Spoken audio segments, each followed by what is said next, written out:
Olá, meu querido irmão, minha querida irmã, paz do Senhor Jesus, Deus te abençoe.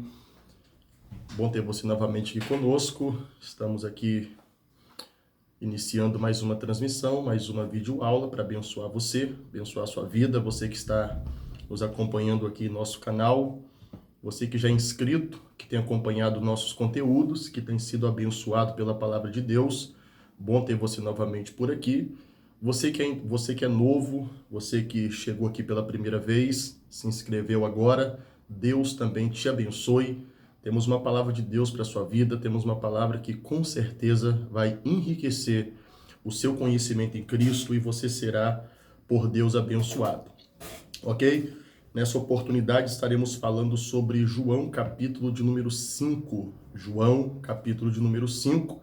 Evangelho de Jesus, segundo escreveu João, capítulo de número 5. Vamos estar falando sobre o paralítico em Betesda. Paralítico em Betesda. Verdade ou mito? Vamos tentar explicar para você aqui a respeito da manifestação do anjo. Será que é verdade? Será que é mentira? Será que é uma invenção? O que será que de verdade acontecia nessa manifestação? Será que realmente o anjo descia? Será que realmente havia o movimento das águas? Será que o anjo realmente descia e agitava as águas? E o paralítico, ou seja, qual for o enfermo que entrasse nesse tanque, receberia instantaneamente o seu milagre? É o que nós vamos conferir aqui nessa videoaula, ok, pessoal? Mas antes de prosseguirmos, você que não é inscrito, se inscreva neste momento em nosso canal. Apenas um clique, não vai te custar nada. Você que já é inscrito aqui no canal, não deixe de clicar agora aí no joinha, deixa seu like, faça seu comentário, qualquer dúvida que você tiver no tocante a essa ministração, deixa aí no comentário imediatamente, faça sua pergunta, coloca também aí a sua cidade, de onde você é, de onde você está assistindo o nosso vídeo, recebendo os nossos conteúdos, e eu tenho certeza que você será abençoado. Mas para iniciarmos, vamos ao que mais interessa, não é? Que é a Bíblia. Eu tô com 5 exemplares aqui da Bíblia Sagrada, 5, tem um aqui nas minhas mãos. Essa aqui é a chamada Velha de Guerra, né? Essa Bíblia me acompanha desde o ano de 2010, essa Bíblia aqui, ok? Nós temos aqui mais um exemplar da Bíblia Sagrada, vamos utilizar para nós conferirmos aqui hoje alguns textos, ok? Duas, temos outra aqui, King James, temos essa Peshitta, que também é um excelente exemplar, que muito também vai nos auxiliar. Temos outra aqui, Bíblia de Estudo Anotada Expandida, que é uma versão atualizada, que certamente há de contribuir também para o nosso melhor entendimento. Pastor, por que tanta Bíblia hoje? O senhor está com 5 Bíblias, geralmente o senhor utiliza só uma. É porque se surgir alguma dúvida, nós podemos recorrer aqui a outras versões, não é uma versão atualizada ou uma versão um pouco mais antiga. Enfim, temos a ferramenta nas mãos. E agora vamos para o texto, Evangelho de Jesus Cristo, segundo escreveu o apóstolo João, ok? Evangelho de Jesus Cristo, segundo escreveu o apóstolo João. Por que a importância, irmãos, de nós discutirmos esse assunto aqui? Porque hoje em dia há muitos pregadores na internet, há muitos profetas nas redes sociais que têm tido um único propósito: trazer coisas novas, né, mensagens novas com o propósito de impressionar a Igreja de Cristo. E por causa disto, tem surgido muitas heresias no meio da igreja e muitas pessoas têm crido em coisas aparentemente novas, e por isso aí veio a importância e a necessidade de nós lançarmos esse vídeo para esclarecermos o que realmente a Bíblia fala no tocante a essa passagem do paralítico do tanque de Betesda. Antes de começarmos a leitura, eu preciso falar para vocês que nós cremos na revelação plenária da Bíblia, a revelação suprema. A palavra de Deus, ela tem a supremacia. Cremos também que a Bíblia, a Escritura, se trata de um livro inspirado por Deus. Isto é, nenhum homem escreveu nenhuma página ou nenhuma linha sequer na Escritura de sua própria vontade ou pelo seu próprio entendimento, mas homens de Deus falaram inspirados pelo Espírito Santo, como disse o próprio apóstolo Pedro quando escreveu a sua epístola, dizendo que homens santos de Deus falaram inspirados pelo Espírito. Então, nada que tem na Bíblia, entenda isso, depois a gente vai para o texto. Nada que tem na Bíblia, nada que tem escrito nas páginas seletivas da Bíblia procede da invencionice humana ou da intelectualidade de uma mente brilhante, ou de um doutor, ou de um pregador. Quero que você entenda isso. Tudo que está na Bíblia foi dado por Deus, e homens santos falaram inspirados pelo Espírito. Então, nenhum capítulo, nenhum livro, nada que está na Bíblia foi uma ideia humana, ou foi um rei pagão, ou foi alguém que quis que se colocasse para o seu bel prazer, ok? Toda a Bíblia, toda a Escritura é divinamente inspirada, de acordo com o texto de Paulo, na segunda carta a Timóteo, no capítulo 3 e no versículo 16. Toda a Escritura é divinamente inspirada. Ok, pessoal? Então, creia nisso. Creia nisso.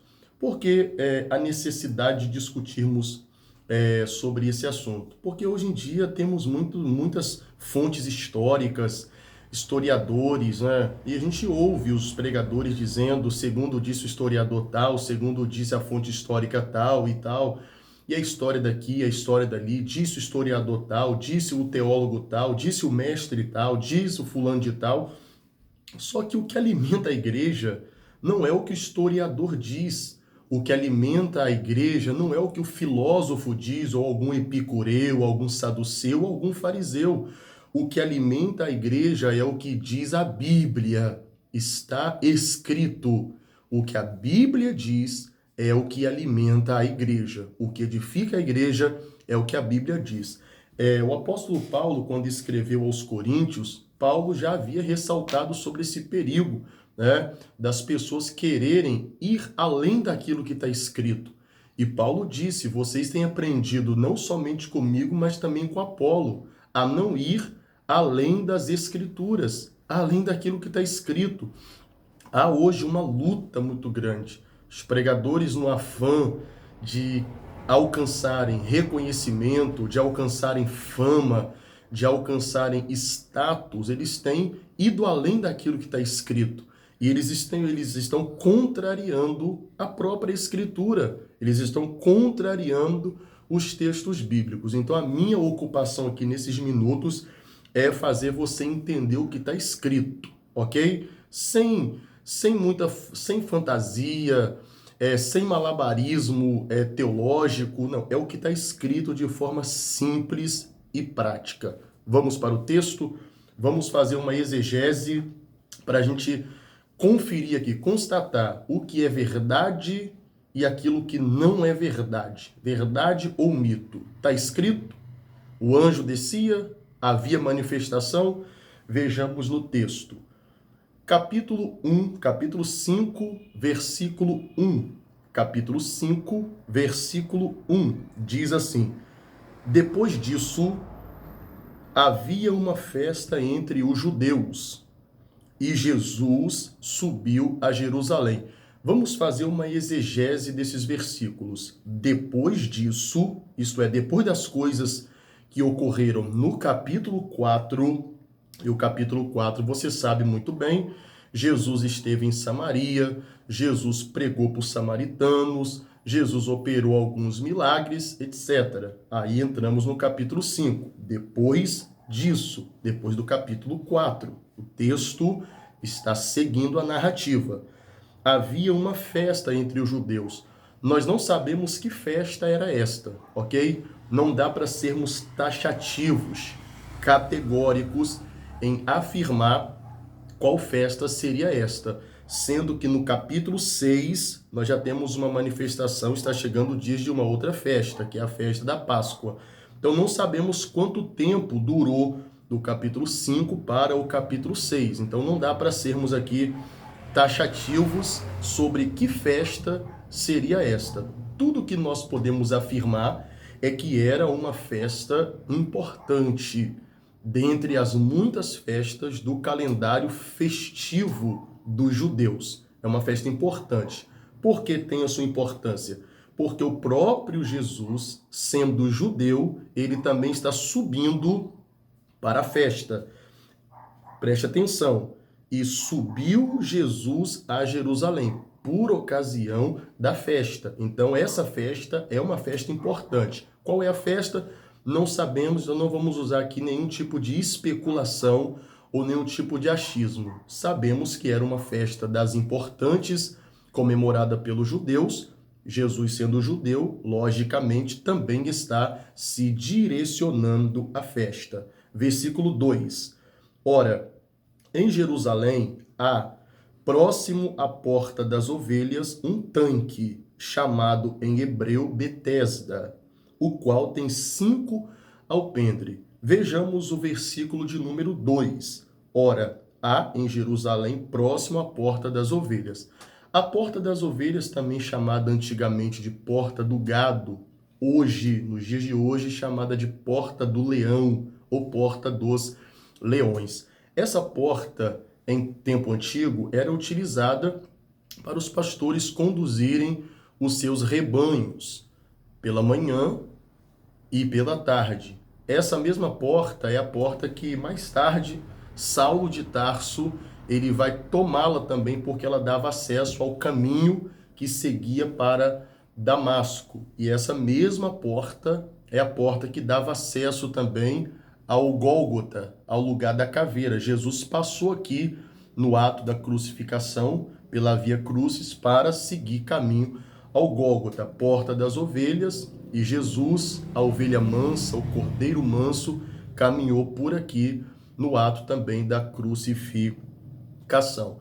Próximo a essa porta das ovelhas tinha um tanque que tem até hoje tem o resto, as sobras, né? As sobras desse tanque que estava próximo à porta das ovelhas. Até hoje tem esse tanque. Esse tanque estava ali. Neste tanque, segundo diz o versículo 3, jazia grande multidão de enfermos, cegos, coxos, paralítico, esperando o movimento das águas. Na oportunidade, nos dias de Jesus, as águas desse tanque eram utilizadas para quê? Tanto para purificação dos animais que seriam sacrificados no templo, que está bem próximo ali, do lado direito nós temos ali a fortaleza de Antônia, do lado direito também nós temos o caminho para o templo. Então muitos utilizavam esta água para purificação, tanto dos animais que seriam sacrificados, quanto também a purificação das próprias pessoas, dos próprios ofertantes que direcionavam-se para o templo. Então, o tanque, ele é real. A existência do tanque, ela é real. Vamos prosseguir com o texto. Havia muitos paralíticos, havia muitos doentes, por certo, o próprio texto faz questão de deixar claro, e eles estavam ali esperando o movimento das águas, como o apóstolo João está nos revelando, esperando o movimento. Porquanto, versículo 4, porquanto um anjo descia em certo tempo ao tanque e agitava a água, e o primeiro que ali descia depois do movimento da água sarava de qualquer enfermidade que tivesse. Aqui está o problema que as pessoas querem encontrar ou querem criar um problema, porque dizem que não havia anjo.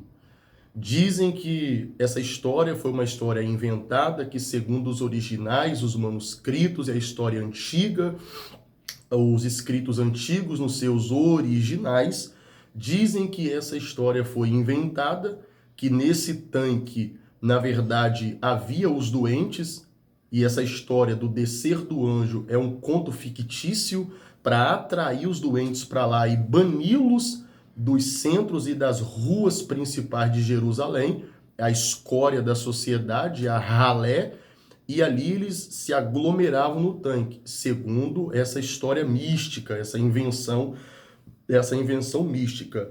Entretanto, para nós que lemos a Bíblia Sagrada, nós entendemos o quê? Que o Novo Testamento é muito rico no que diz respeito à manifestação angélica. O Novo Testamento é riquíssimo. E você que lê a Bíblia, você sabe o que eu estou falando. Desde que o Novo Testamento, desde que começa o Novo Testamento, a manifestação de anjo, ela é clara, é evidente, tanto no ato do nascimento de Jesus, no nascimento de João Batista. Quem traz a mensagem? Anjo. No ato do nascimento de Cristo, os anjos aparecem para os pastores, cantando e adorando a Deus. Os anjos do Senhor apareceram no deserto após a tentação de Jesus em Mateus capítulo 4, para servir ao Senhor depois da tentação. Os anjos se manifestando. O Senhor Jesus, quando estava no jardim, no Getsêmani, na quinta-feira da aflição, diz a Bíblia que um anjo apareceu e o confortava. Só para você entender que no Novo Testamento, o Novo Testamento é rico no que diz respeito à manifestação angelical. Vocês percebem também que no ato da ressurreição de Cristo, 2 anjos se manifestaram para remover a pedra do sepulcro quando as 2 irmãs chegaram levando especiarias para o corpo do Senhor Jesus. Em Atos capítulo 1, vocês também podem conferir na sua casa, quando o Senhor Jesus estava subindo ao céu, 2 anjos apareceram, um à direita, outro à esquerda. Vocês percebem também que em Atos dos Apóstolos capítulo 10, o anjo falou com Cornélio, outro anjo também falou com o apóstolo Pedro, capítulo 12 de Atos, um anjo tirou Pedro da prisão. Nas viagens missionárias de Paulo, hora e outra, tinha um anjo falando com Paulo, seja ele a caminho da prisão, seja ele no navio, a caminho de Roma. Então nós vemos anjos falando com os homens, anjos se manifestando, descendo para causas específicas.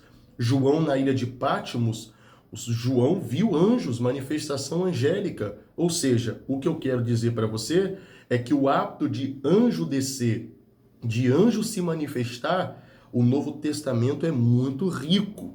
Talvez você pode se perguntar, mas pastor, aqui o anjo move água para que o primeiro que descer receba a cura. Então está usando uma outra substância para levar um enfermo a ser curado. Se Deus quiser que seja feito assim, querido, assim acontece. João capítulo de número 9, de um cego de nascença, Jesus não pôs a mão sobre a cabeça dele. Jesus não liberou uma palavra de receba a visão, receba seus olhos. Jesus não falou isso, porque ele não tinha esses 2 globos oculares. Mas Jesus não falou receba os seus olhos ou seja curado. Jesus cuspiu na terra e fez lama e colocou e untou seus olhos e o mandou ao tanque de Siloé. Então 2 substâncias estão sendo usadas para a manifestação da cura: lama e a água do tanque de Siloé. E uma terceira substância, que foi a saliva de Cristo. Ok? Então, se Deus quiser utilizar uma substância para levar alguém a ser curado, a vontade de Deus é a vontade que precisa prevalecer. Se aqui é vontade dele, que as águas se movimentem por o ato de um anjo, assim sucede segundo a sua própria vontade.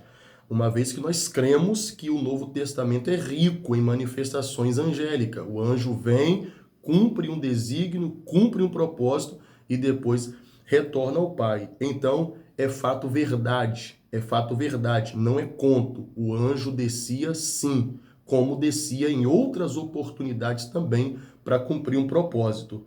Estava ali, versículo 5, um homem que havia 38 anos que se achava enfermo. Perceba que no versículo de número 3 jazia uma grande quantidade de enfermos, inumeráveis. João não numera, só que um vai ser destacado, que é um homem que a Bíblia não dá nome para ele, a Bíblia não fala se ele nasceu paralítico ou se ele veio a ser paralítico por uma enfermidade que se desenvolveu ao longo da sua vida.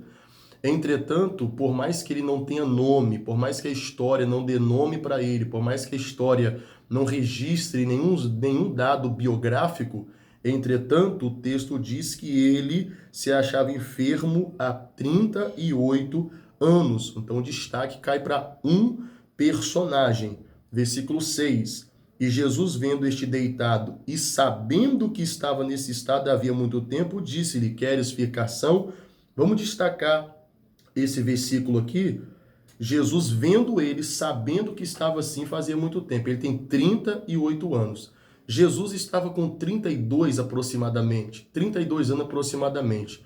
Então, antes de Jesus vir à Terra, antes de Jesus, Deus, encarnar, antes dele tomar forma no ventre de Maria, ele já conhecia o estado desse personagem. Ele já conhecia o estado. Por isso que o texto diz, sabendo que estava nesse estado fazia muito tempo. Ou seja, quando Jesus estava no céu, quando Jesus estava com o Pai, quando Jesus estava no trono, Jesus já via esse homem nessa condição deplorável, nessa condição deprimente, nessa condição caótica e de sofrimento. Então Jesus sabia dessa situação. Esse personagem não é fictício, ok? Então vamos aqui também desmistificar logo essa teoria de que essa manifestação é uma invencionice humana. Esse personagem, ele não é inventado, porque se esse personagem for inventado, então quer dizer que eles colocaram Cristo também numa posição de ficção, ou numa posição de invencionice humana e de uma trama que está sendo desenrolada como se fosse uma telenovela, ok? Então, tirar esse personagem da realidade é tirar Cristo também da realidade. Tirar o tanque da realidade é tirar Cristo dessa realidade. Tirar o movimento das águas para uma manifestação angelical é tirar Cristo também da realidade, porque Cristo ali desceu, ok? Então vamos prosseguir, porque é muita coisa boa aqui, viu? Muita coisa boa. O enfermo, verso 7. O enfermo respondeu-lhe: Senhor, não tem homem algum que quando a água é agitada me coloque no tanque, mas quando eu vou, desce outro antes de mim. Não tem homem algum que quando a água é agitada me põe no tanque. Então quer dizer que ele já viu essa água ser movimentada. Então quer dizer que ele já viu essa água ser movimentada. Quando eu vou, outro desce antes de mim. Então isso quer dizer que quando ele via a agitação da água, ele tentava chegar. Ele tentava. O que ele está dizendo? Eu já vi isso acontecer durante muito tempo.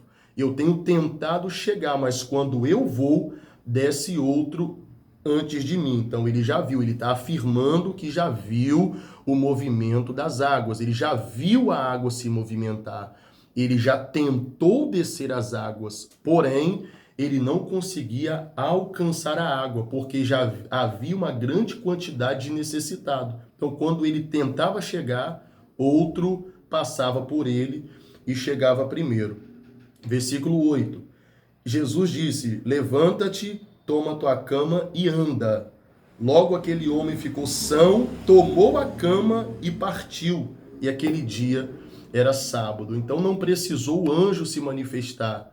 Jesus, que é o dono da vida, que é o dono dos anjos, que é o dono de tudo, liberou uma palavra imperativa, uma palavra de ordem e disse: levanta, toma tua cama e anda. E o paralítico se levantou e andou. Com isso, eu termino essa exegese falando para você categoricamente. João, capítulo de número 5, é um fato real. Não é nada inverídico. Não existe inverdade no texto.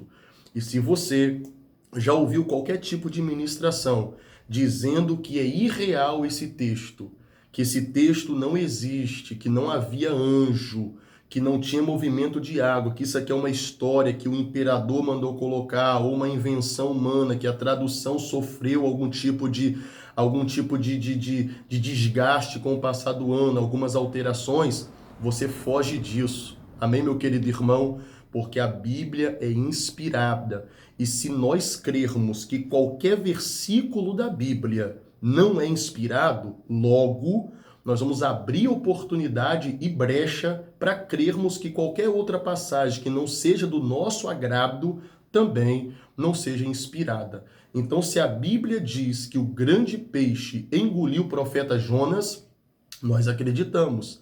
Se a Bíblia dissesse o contrário, que o profeta engoliu o grande peixe, creríamos da mesma maneira, porque a Bíblia não pode mentir. A Bíblia não mente. O que está escrito na Bíblia é a verdade, queira você ou não, queira o doutor ou não, queira o mestre ou não. Se está na Bíblia, é fato verídico. Pastor, mas segundo as informações, segundo as provas, segundo a história, segundo a arqueologia, segundo o arqueólogo, segundo o mestrado disso, o mestrado daquilo, segundo o doutor em divindade daquilo, segundo... A pergunta é, o que a Bíblia diz? Ok? Fique sempre com aquilo que a Bíblia diz. E se a Bíblia diz assim, pregue, ensine, medite, passe para frente. O que a Bíblia diz, você passa para frente.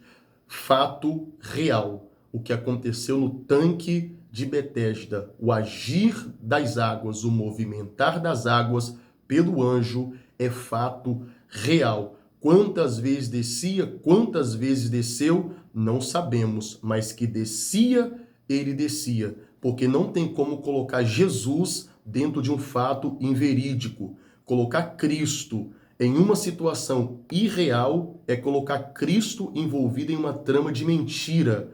E colocar Cristo envolvido numa trama de mentira é desmentir toda a Bíblia para você crer naquilo que você quiser crer. Então não é assim que nós entendemos a palavra de Deus. A palavra de Deus é soberana, é suprema e é a verdade absoluta. Amém, querido? Deus te abençoe. Fique com essa palavra, medite mais nela. Tenho certeza que o Espírito Santo trará entendimento e revelação sobre tudo que é necessário. Deus te abençoe. Fique na paz.